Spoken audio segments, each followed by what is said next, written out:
விருத்த சேதனம் செய்துதான் ஆக வேண்டுமா? இயேசு கிறிஸ்துவை நாம் பின் செல்வதற்கு, அவரை ஏற்றுக்கொள்வதற்கு, இந்த கேள்விக்கு பவுலும் சீலாவும் மற்ற திருத்தூதர்களும் அவர்களுக்கு யாக்கோப்பு, பேதுரு எல்லாம் சொல்லுகின்ற வார்த்தை, இயேசு கிறிஸ்துவின் மீது நம்பிக்கை கொண்டிருந்தால் மாத்திரம் போதும். கிறிஸ்துவர்களாக மாற வேண்டுமானால் விருத்த சேதனம் என்ற ஒன்றை செய்து கொண்டு யூதராக மாற வேண்டிய அவசியம் கிடையாது.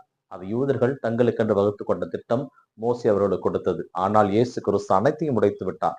இது எல்லாருக்குமான ஒரு மார்க்கம், ஒரு வழி. இந்த வழியிலே இயேசு கிறிஸ்து என்கின்ற நம் மீட்பர், நம் ஆண்டவரை நாம் சந்திப்பதற்கு நம்மை முழுமையாக அவரிடம் கையளித்தால் போதும். அவருடைய நியமங்களையும் கட்டளைகளையும் ஏற்றுக்கொண்டால் போதும். அதற்காக நாம் வேஷம் போடவோ, மாறு வேஷம் போடவோ, மாறவோ, உடலை சிதைத்துக் கொள்ளவோ எதுவும் தேவையில்லை. நம் பாவங்களை அவரிடம் ஒப்படைத்தால் போதும். நம் பாவங்களை கழுவினால் போதும். அதுதான் நம் ஆண்டவரை சென்று சேர்வதற்கான வழி என்பதை இன்றைய முதல் வாசகம் எடுத்துக் கூறுகிறது. கிறிஸ்துவில் மிகவும் பிரியமானவர்களே, இன்றைய 2ஆம் வாசகத்திலே திருவெளிப்பாடு புத்தகத்திலிருந்து நிலவு, கதிரவனும் சூரியனும் இல்லை, வெறுமையாக இருக்கிறது எல்லாம். ஏனென்றால் நம்முடைய குற்றங்களாலும் குறைகளாலும் சில நேரங்களிலே நம் கண்ணுக்கு பலவைகள் நம் கண்ணுக்கு தெரியாது. ஏனென்றால் அப்படித்தான் நாம் வாழ்ந்து கொண்டிருக்கிறோம். நாம் தவறு செய்கின்ற பொழுது எதிரிலே வருகின்றவர்கள் என்ன செய்வார்களோ, என்ன கேட்பார்களோ என்ற எண்ணம் நம்மை மேலோங்கி நிற்கின்ற பொழுது நாமே சில நேரத்திலே பயந்து உளறி விடுவோம்.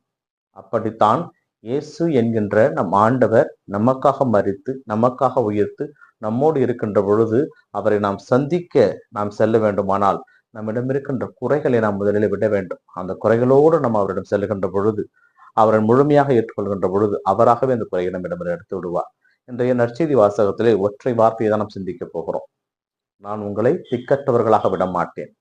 இந்த வார்த்தை மிக முக்கியமான வார்த்தை. இந்த வார்த்தையை ஏன் இயேசு கிறிஸ்து சீடர்களிடம் சொல்ல வேண்டும்? ஏனென்றால் இயேசு கிறிஸ்து மரணிப்பதற்கு முன்பதாக தான் இல்லை என்றால் இவர்கள் என்ன நிலைக்கு ஆளாவார்கள் என்பதை யோசித்து பார்த்திருக்க வேண்டும். அதனால் நீங்கள் உள்ளம் கலங்க வேண்டாம், மருள வேண்டாம். நான் வருவேன், கவலைப்படாதீர்கள், நான் உங்களை திக்கற்றவர்களாக விட மாட்டேன். இந்த வார்த்தை ஒரு தாய் தன் பிள்ளைகளிடம் சொல்வது போல இருக்கிறது. ஏனென்றால் எந்த தாயும் தன் பிள்ளையை விட்டு தனியே செல்ல மாட்டார். தன் பிள்ளை எப்படி வேணுமானாலும் போகட்டும் என்று செல்ல மாட்டார். அதே போலதான் இயேசு கிறிஸ்து இங்கே தன்னை ஒரு தாயாக உணர்கிறார். ஏனென்றால் நோய்வாய்ப்பட்டு கிடக்கின்ற ஒரு தாய் கூட தான் இறக்க போகிறோமோ என்று வருத்தப்பட மாட்டான். தனக்கு பிறகு தன் பிள்ளையை யார் பார்த்து கொள்வார்கள் என்ற ஏக்க பெருமூச்சோடு தான் இருப்பான். அதே நிலைதான் இயேசு கிறிஸ்து. தனக்கு பிறகு தன்னுடைய பிள்ளைகள், தன்னுடைய சீடர்கள் என்ன நிலைக்கு ஆளாவார்களோ, என்ன